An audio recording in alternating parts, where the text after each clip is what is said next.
Continuamos en Objetivo Vizcaya en Tele7, damos la bienvenida a Edmundo Paz. Edmundo, buenas tardes, bienvenido. Buenas tardes, Susana, muchísimas gracias por la invitación. Edmundo Paz Soldán nos presenta Las Visiones, que es una serie de relatos, un libro de cuentos, no infantiles, porque cuando hablamos de cuentos la gente piensa todo el día, cuentos infantiles, no, relatos. No. Que nos trasladan o siguen un poquito la estela del anterior libro, una novela, nos sitúa otra vez en Iris. ¿Cómo surge la idea de retomar, de explorar de nuevo Iris, pero en este caso con esta serie de cuentos, Edmundo? Bueno, sentí que había temas que no había tocado en la novela. Quería a la vez hacer un proyecto autónomo y sentí que como ya había construido la ciudad, ahora lo que me tocaba era explorar unos cuantos barrios. Así que el relato se me parecía como un género ideal para entrar a un barrio y salir de él, ir explorando uno que otro tema e ir construyendo. Es un mundo paralelo al de la novela, pero a la vez autónomo. Para situar un poquito a los telespectadores, Edmundo, si te parece, porque hablamos de anterior novela, hablamos de Iris, igual, ¿no? Se pierde un poco. Le situamos la anterior novela, Iris, una de esas novelas totalmente exitosas, de las 10, yo creo que son novelas que llevas ya publicadas, si no me equivoco, y luego los cuentos, los relatos. Pero situamos un poquito, ¿qué nos sitúa, qué nos cuenta ese universo, esa historia, esa historia de Iris? Bueno, Iris es una isla con mucha riqueza minera, a la que llega una corporación con su ejército de mercenarios para explotar esa riqueza. Entonces es un territorio ocupado, colonizado, y es la historia de esa ocupación y también de la campaña de liberación de un grupo de insurgentes que están peleando por la independencia de la isla. La novela entonces era más una novela como de guerra, ¿no? De ocupación, ¿no? Ocupación y reacción y rebeldía e insurgencia. El libro de cuentos trabaja más la cotidianeidad bajo una zona ocupada. Hay alguno que otro cuento más de enfrentamientos, pero es más el día a día, ¿no? Por ejemplo, aquí en la novela no entraban los adolescentes o los niños. Aquí hay tres cuentos que trabajan el tema de qué significa crecer en una zona ocupada, qué significa ser un niño en un lugar de guerra, ¿no? Un lugar como tantos en el planeta. Entonces, esta novela, digamos, toma el punto de vista de los habitantes o de los colonizados, ¿no? La novela, en cambio, tomaba el punto de vista más de los que llegaban de afuera. Más de situación, más de esa guerra, ese enfrentamiento, más y está más personal, más del ser humano, ¿no? De los sentimientos, de las individualidades de cada ser humano. Sí, tienes con los cuentos como que puedes trabajar más la intimidad de estos personajes. La otra era más una típica novela de guerra, digamos, de combate. En cambio aquí, por ejemplo, hay un cuento que trata de un grupo de adolescentes extraviados que se van a vivir a una casona y se van de la casa de sus padres y tratan de vivir ahí, tratando de, no sé, venderles droga a los soldados, por ejemplo. Entonces, un poco trata de crear los diferentes segmentos sociales que viven en este universo. En este universo donde cada cuento, en Las Visiones, Edmundo, cada cuento tiene su autonomía, pero bajo una unidad, y a la vez se pueden leer sin haber leído Iris, o sea, puede haberse leído, ¿no? Sí, totalmente. Y de hecho puedes leer un cuento y la idea es que cada cuento también tenga su independencia, que puedes leer un solo cuento y tiene que funcionar el cuento solo. Obviamente es parte de una secuencia, puedes leer todo el libro y también tiene que funcionar. Esa era la idea, de que hubiera como cajas como chinas que dialogaran entre sí, pero que a la vez fueran autónomas. Te acercas de manera muy intensa y de manera muy inteligente a ese género, a la ciencia ficción, aunque no son unos cuentos de ciencia ficción, pero sí que hay ese acercamiento al género.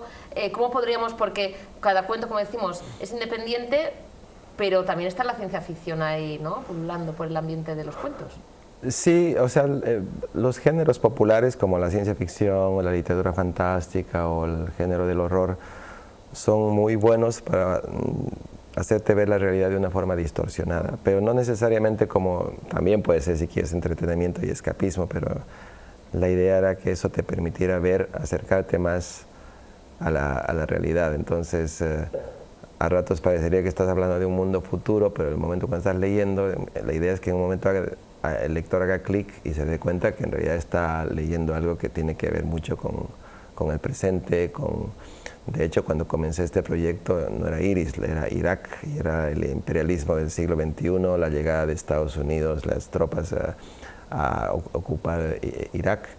Y luego cuando me saturó el tema, me di cuenta que quizás podía tener mucha más libertad ambientando esta historia en un lugar imaginario como es Iris. ¿Por qué ese cambio? Dijiste, voy a ver si me voy a meter en terrenos peligrosos.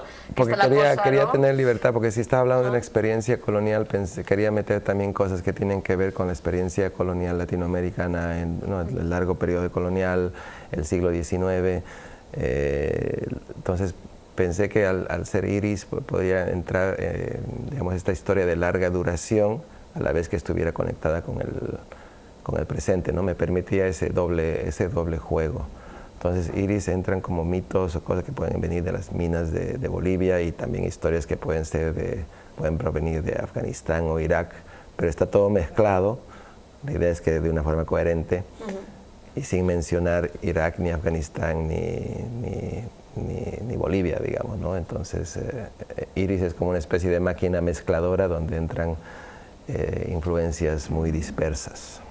Edmundo, acaba de salir, yo te preguntaba, poquitos días que llevan las visiones con nosotros y muy poquitas porque acaba, como decimos, recién salido el libro de relatos, pero ya hay opiniones sobre las visiones y una de las que yo creo que me gusta y si me permites voy a comentar una de esas opiniones.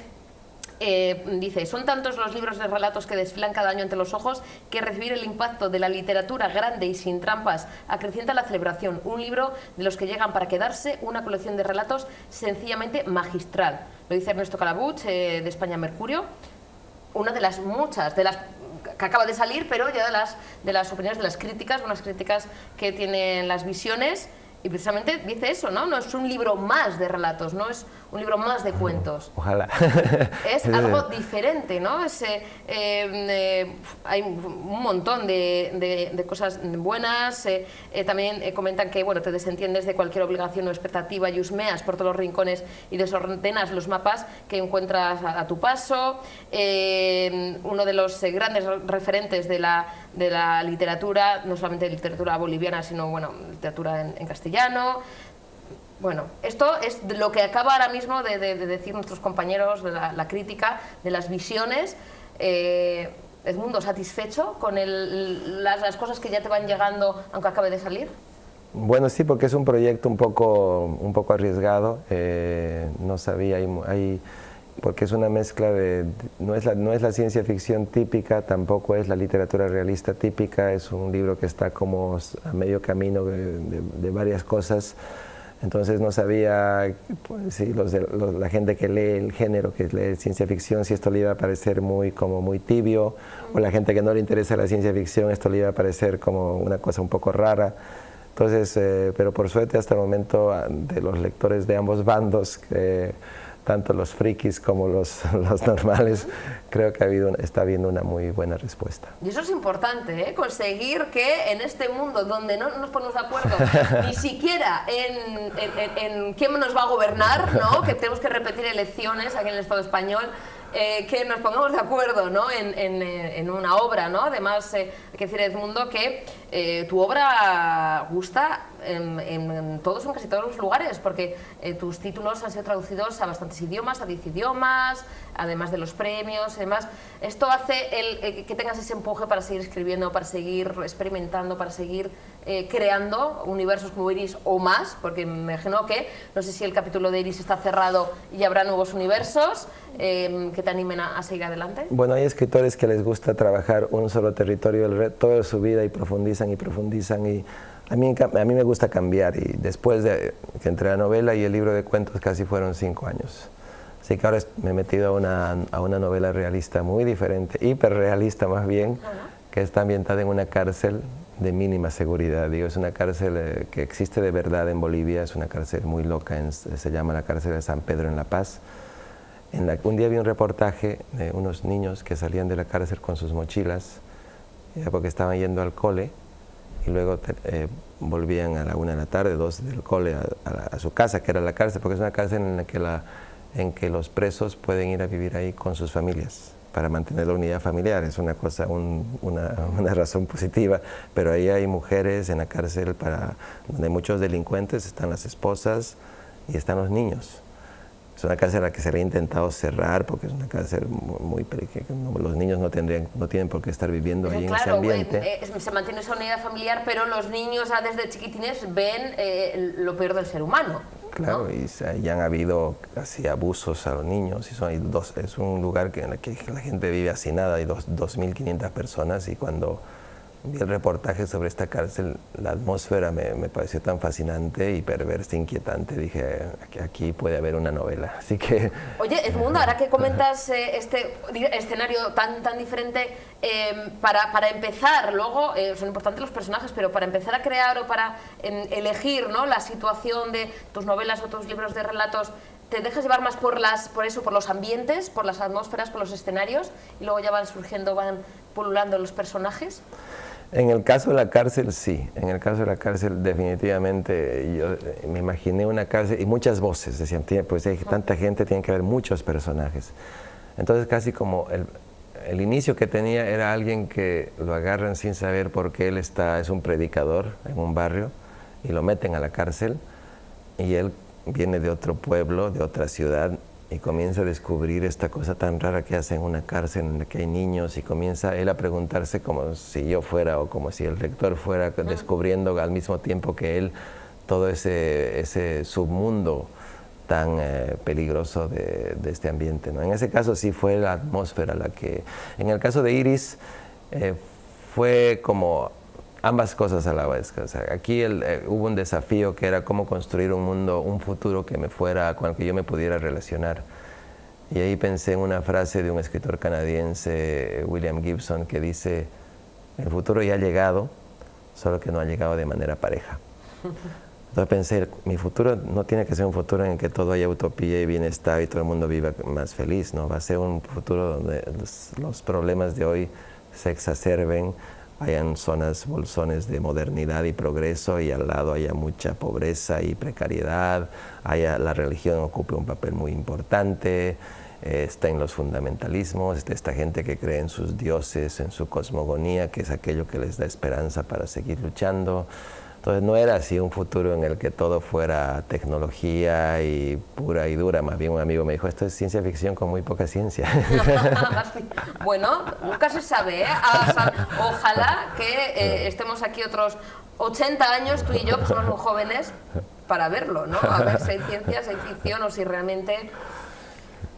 A saber cómo estaremos dentro de 80 90 años, que igual nos hemos cargado todo lo que tenemos alrededor. Ojalá que no, que dejemos por lo menos un futuro medianamente bueno a nuestros... Yo me contento con 30. Edmundo, como ya está veo que muy clara la siguiente novela, el siguiente libro, ¿vendrás a presentarlo aquí al programa? Espero que sí, me invitas. Eso es un futuro próximo, ¿no? Estaré yo aquí, bueno, por lo menos un año. Todavía falta pulir y pulir y pulir, que esa es la parte más divertida de todo. Porque ya por lo menos ya hay algo escrito y sobre eso hay que trabajar. Pues un añito, yo me espero, hombre, es lo que he dicho antes, si me toca la lotería, pues bueno, haremos la entrevista, bueno, quizá desde Nueva York o desde Sevilla, que me encanta Sevilla, o por ahí en algún paraje cercano a Iris, pero la entrevista la tendremos, espero, para presentar el próximo libro, esa novela que estás ahí ya puliendo, Edmundo. Mientras tanto disfrutaremos de las visiones que tenemos, este libro que tenemos en nuestras manos ya de relatos. Enhorabuena por el trabajo y muchísimas gracias por haber hecho un huequito, que sé que ahora tienes que marchar corriendo a Valencia a seguir aguantando aquí a los compañeros de medios de comunicación. Enhorabuena por el trabajo y muchas gracias por haber venido al programa. No, a ti, muchísimas gracias por la invitación, encantado, Susana. Gracias. Hacemos una pequeña pausa para la publicidad. A la vuelta damos la bienvenida a la Sociedad Coral de Bilbao, que presenta un ciclo de conciertos, 8 conciertos en 8 distritos, para que todo el mundo disfrute de la cultura de manera gratuita. Unos conciertos que cuentan con la colaboración del Ayuntamiento de Bilbao. A la vuelta de publicidad les contamos todos los detalles.